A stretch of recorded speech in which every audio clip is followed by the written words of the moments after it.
सारी दुनिया आपको, आपके जितने भी फॉलोअर हैं सब आपको खान सर बुलाते हैं। अब तो आप बता दीजिए आपका पूरा नाम क्या है खान सर? एक्चुअली क्या है कि एक शिक्षक के लिए खुद के नाम से ज्यादा मायने रखता है कि उसके द्वारा पढ़ाए गए लड़के देश का नाम रोशन करें यहाँ पर, तो वो लक्ष्य मेरे लिए ज्यादा इंपॉर्टेंट है। हमको अपने से नहीं ज्यादा मतलब नहीं। वाह। मैं खान सर के बारे में बता दूं कि इनका यूट्यूब पे जो एजुकेशनल चैनल है उसके 17 मिलियन मतलब 1,70,00,000 फॉलोअर्स हैं। अब 19 हो गए। 19 हो गए।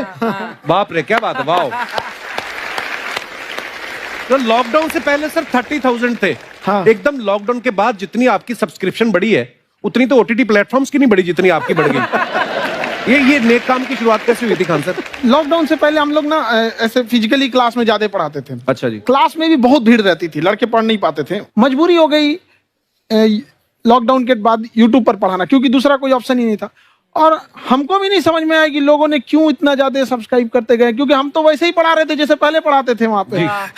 तो बस ये रहता है कि लड़कों को पढ़ाई से रिलेटेड उसको डाउट ना रह जाए कोई भी, क्योंकि जब हम लोग पढ़ते थे ना तो सबसे पीछे आते थे, हम लोग क्लास के पीछे बैठते थे। हम लोग मान लिए थे कि ये लोग बहुत अच्छे पढ़ने में, हम लोग का तो कुछ नहीं हो सकता है यहाँ पे। और घर वालों को भी लगता था तो जीव ले ला, कैसे भी काम चल जाएगा। बाद में हम लोग को पता चला ना कि ये टीचर की गड़बड़ी थी, हमारे ऊपर ब्लेम लगा दिया। सर आइए, बहुत बहुत स्वागत है आपका। वाकई एक्चुअली अगर पढ़ाने का तरीका इतना सरल हो, आसान हो, जैसे ना सर मुझे बचपन में ना मुझे हिस्ट्री का पढ़ने का बड़ा मजा आता था। बड़ा होके पता चला कि मेरा हिस्ट्री में तो था इंटरेस्ट, पर मुझे कहानियां पढ़ना अच्छा लगता था जी। आज मुझे थोड़ा लिखने का भी शौक है, एक आध कुछ शायद फ्यूचर में चल के आप वो भी कुछ ऐसा देखें, तो मतलब मुझे शौक है लिखने का। अब जाके समझ में आया कि वो क्यों अच्छा लगता था, उसमें कहानी होती थी। तो ये नहीं हमें पढ़ाया, हमें रट्टा मरवाते थे। तो ये जो आपका ये जो तरीका है ये बहुत ही बढ़िया है। काश हमारे समय में भी ऐसा होता, यूट्यूब पे अच्छे अच्छे शिक्षक होते। हालांकि हमारे टीचर भी बहुत अच्छे थे। लेकिन इतने डिटेल में खान सर, मैंने आपके वीडियोस देखे हैं, मतलब जिस सब्जेक्ट को आप जानते भी ना हो और अगर लेक्चर देखें और सुने तो उसमें इतनी रुचि पैदा हो जाती है। बिकॉज हम सब टीचर्स के द्वारा ही पढ़ाए गए हैं और हमारे अच्छे टीचर्स भी रहे हैं, लेकिन जरूर आप में एक बहुत ही खास बात है कि आप हर सब्जेक्ट को बहुत इंटरेस्टिंग बना देते हैं। और थैंक यू। इसमें क्या है ना, टैलेंट जो है ये टीचर्स को विजुअल ट्रेनिंग कैसे देनी है, जो बताया अभी कपिल जी ने। कहानी, मैं एक छोटा प्रश्न पूछता हूँ, असैसिनेशन की स्पेलिंग किसको मालूम है? लोग बिलीव नहीं करेंगे लेकिन मुझे मालूम है। असैसिनेशन की स्पेलिंग होती है भाई एस, एस माने गधा, गधे के ऊपर एक और गधा, एक और एस, उसके ऊपर आई मतलब मैं पूरा, मेरे ऊपर पूरा देश, नेशन, एस आई नेशन। तो ASSASSI मैं ये जितना विजुअल कर दें पढ़ाने को, जितना आसान कर दें। वो याद नहीं होता था रेडियो किसने बनाया, बोला रेडियो चल नहीं रहा, इसको मार थप्पड़ मार, कोनी मार, कोनी मार, कोनी मार, कोनी ने बनाया, याद हो गया, मार कोनी ने बनाया। जितना विजुअल कर दो। जैसे आपने कहा कि कैसे किसी चीज को इतना अच्छा समझा देते हैं, वो आधे घंटे के क्लास के लिए पीछे 1 हफ्ते का मेहनत होता है। मैं ये भी पूछने वाली थी कि कितनी मेहनत लगती है आपको। वो डिपेंड करता है कि हम कब तक सेटिस्फाई नहीं हो जाते। अच्छा। कभी कभी तो कोई चीजें 2-2 महीने से अटकी हुई है, जब तक हम नहीं सेटिस्फाई होते, नहीं इसको ऐसे नहीं, अब लड़के समझो तब तक नहीं बताते उसे। कहते हैं ना, दुनिया ने मेरी बुलंदियां देखी, किसी ने पाँव के छाले नहीं देखे। क्या है ना कि हम लोग अपने स्टूडेंट लाइफ में इतना पीछे थे ना, कभी कभी अपने आप को से डर लगने लगता था, यार हम कहाँ आ गए, हमारा कुछ हो सकता है कि नहीं हो सकता है यहाँ पे। तो लेकिन ना कुछ सीखने का बड़ा शौक था। हाँ। तो जैसे एक फिल्म बनाने से पहले डायरेक्टर कितने महीने की प्रैक्टिस करता है, 2 साल की मेहनत के बाद एक 3 घंटे की फिल्म बनाना पड़ता है। उस तरह से थोड़ा काफी मेहनत करना पड़ता है पीछे से, तब जाके समझ में आता है। और धीरे धीरे एक्सपीरियंस होने से थोड़ा समझ में आ जाता है कि क्या, कहाँ पे कौन सा चीज डाउट आएगा वहां पे। और आपसे पढ़ाई करने का ये भी फायदा है, ये पीट नहीं सकते ना यूट्यूब चैनल से, अंदर से निकल के थप्पड़ भी नहीं मार सकते। हमें तो पीटा ही इतना है ना, हम तो मतलब टीचर से सवाल नहीं पूछ सकते थे। अभी बचपन में पूछ भी लिया ना कि सर सूरज कितना दूर है, तुझे जाना है उधर है। मतलब ये नहीं कि बच्चे के साथ दोस्ती करो, उसके साथ। आजकल माहौल बहुत बदल गया है, अब तो बच्चों की पिटाई भी नहीं होती, हमारे टाइम बड़ी पिटाई होती थी। हम भी कहते हैं, हमसे भी लड़के नहीं पूछते हैं, क्योंकि उन्हें पूछने की नौबत ही नहीं आती है। क्लियर हो जाता है ऐसे ही। वाह, क्या बात है। मैंने देखा है सर आपके फॉलोअर्स में रवीना टंडन भी है एक, तो जब आप आए कितनी मुस्कुराहट आई खान साहब आपके। तो जब कभी आप कोई नया वीडियो डालते हैं तो आप उनको पर्सनली मैसेज करते हैं कि किसी चीज पे डाउट हो तो कॉल मी एनी टाइम, ऐसा कर सकते हैं आप। अच्छा, विवेक सर के बारे में हमने सुना है कि किसी को बिजनेस रिलेटेड प्रॉब्लम हो तो ये 5 सेकंड के अंदर जवाब दे देते हैं। जब भाभी जी आपको तैयार होने के बाद पूछती मैं कैसी लग रही हूँ, 5 सेकंड में जवाब दे पाते हैं आप?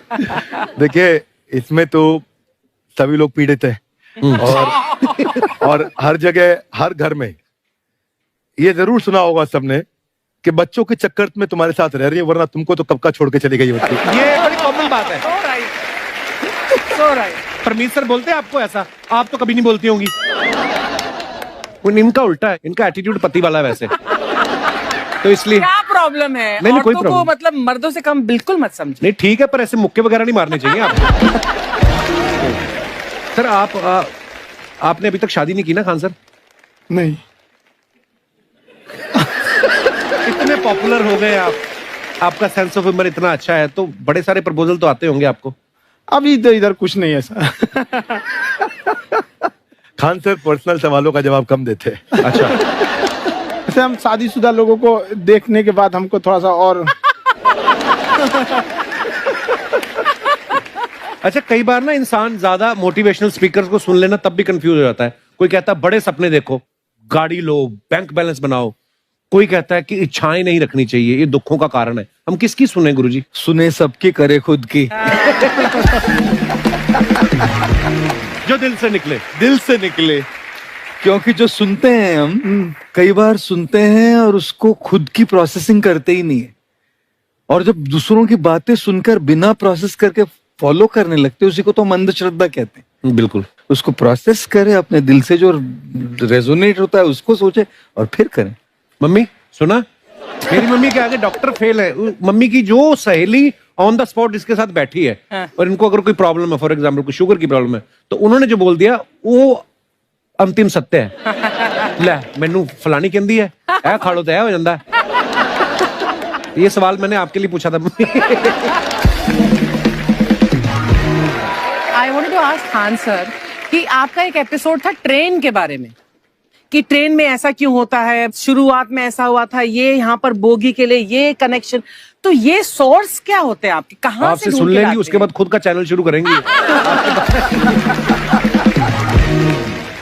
कुछ चीजें तो ऐसे डायरेक्टली मिल सकती हैं, और नहीं तो वहाँ ऑन द स्पॉट जाके वहाँ पे पूछ लेते। जो वर्कर होते हैं ना, उन लोग को ज्यादा आइडिया रहता है, उन लोग से वो पूछ लेते हैं कि ये कैसे काम करता है। तो वो ज्यादा कोशिश करते हैं कि हम किसी चीज को खुद से अगर जाने रहेंगे तो ज्यादा अच्छे से डिलीवर कर सकते हैं। तो कई बार वहाँ यार्ड वगैरह में भी चले जाते हैं पता करने के लिए। लेकिन बहुत इंटरेस्टिंग था। हवाई जहाज पर भी बनाइए। आप कहती हैं तो एक उस पर भी बना ही देंगे। बहुत शुक्रिया जी। अच्छा सर, कई बार ना माँ बाप भी, जो मैं ये कहूंगा कि उनकी गलती होती है कि अगर बच्चा आपका 4-5 साल का है, आप शुरू से उसके मन में डालना शुरू कर देते हो कि ये तो इंजीनियर बनेगा। हो सकता है बाप इंजीनियर हो, वो चाहता है कि जरूरी तो नहीं है। अब मेरे पिताजी पुलिस में थे जी, मेरे मामा सब आर्मी में थे, मैं अकेला इस फील्ड में निकला है, मुझे ये चीज अट्रैक्ट करती थी। ये कहाँ तक सही है सर? जी, मेरे हिसाब से तो बच्चों पे कभी प्रेशर नहीं डालना चाहिए, लेकिन साथ ही साथ हमको ये भी देखना चाहिए कि जैसे एल्बर्ट आइंस्टाइन ने एक बहुत अच्छी बात बताई थी, अगर एक खरगोश हो, एक बंदर हो, एक हिरन हो, एक शेर हो और एक मछली हो, उन सब को आप एक कतार में खड़ा कर दीजिए और उन सब के लिए एक ही टेस्ट हो कि आप पेड़ पे सब लोग कैसे चढ़ पाए। बहुत खूब। ओके, अब सबको एक टेस्ट कैसे दिया जाए? मछली तो आत्महत्या कर लेगी सोच के कि मैं तो कोई पास ही नहीं होंगी, ये मछली कैसे पेड़ पे चढ़ेगी? राइट। लेकिन कई बार ऐसे हो गया ना कि एजुकेशन सिस्टम ऐसी बन गई कि बस ग्रेड्स हो गए, सब्जेक्ट्स पढ़ने हैं, Right. जो भी किया है, और वो भी जरूरी है, लेकिन वो करते करते बच्चों की जो इंटरेस्ट है, बच्चों की जो पैशन है, उसमें उनको एंकरेज करना बहुत ज्यादा जरूरी है। एक पिताजी एक बार अपने बेटे को ऐसा चाटा मारे जोर से, तो पड़ोसी ने पूछा क्यों मार रहे जी? बोला कल रिजल्ट है इसका। कल रिजल्ट? तो बोले रिजल्ट कल है ना साहब, तो आज क्यों मारने? कल बाहर गाँव जा रहा हूँ, कल का काम आज निपट के करता हूं। कहने का मतलब ये है कि आप देखिएगा कि अगर आप बच्चों को अपने कॉम्पिटेंस के हिसाब से नहीं देंगे तो ये चाटे खड़े रहने पर फेल ही होते रहेंगे। बहुत खूब। ओके। अच्छा, विवेक सर का एक कहना है कि बच्चों का अगर 95% से ज्यादा मार्क्स आते हैं वो भी खतरनाक होते हैं। 75 से 85% वाले जो बच्चे होते हैं लाइफ में बड़ा अच्छा करते हैं। अच्छा। कभी किसी पेरेंट्स ने आगे कहा है कि आपकी वजह से मेरा 95% वाला बच्चा 75 पे आ गया? नहीं, बेसिकली 95%, देखिए स्कूल में जो पढ़ाई हो रही है, जो बताया, वो classroom based conceptual theoretical approach है। और उसमें बच्चे को क्या चाहिए, एक कॉन्सेप्ट होता है कि जिस सब्जेक्ट में 10 में से 3 आ रहे हैं उस पर फोकस करने की जगह वहां फोकस करो जिसमें 10 में से 7 आ रहे हैं, ताकि उसका सुपर स्पेशलिस्ट बने। पर वहां सब कुछ पोर किया जा रहा है, तो 95% के चक्कर में, 98% के चक्कर में अपनी ओवरऑल डेवलपमेंट कर नहीं पाता है। और ये पुराने पैटर्न्स के कारण हमारे यहाँ बच्चे डेवलप नहीं हो रहे हैं, और पैटर्न्स इतने मजबूत हैं। तो मैं ये लोगों को बोलता हूं कि बच्चे को जो उसको आता है, जो उसको भाता है, जो बाजार चाहता है, जब इनका कॉम्बिनेशन बन जाता है तो बच्चा इतना सफल हो जाता है कि उसके मुकाबले कोई और खड़ा नहीं हो पाता। क्या बात है, बहुत अच्छी बात। मैं देखो, ये पुराने बिलीफ तोड़ने जरूरी हैं। आप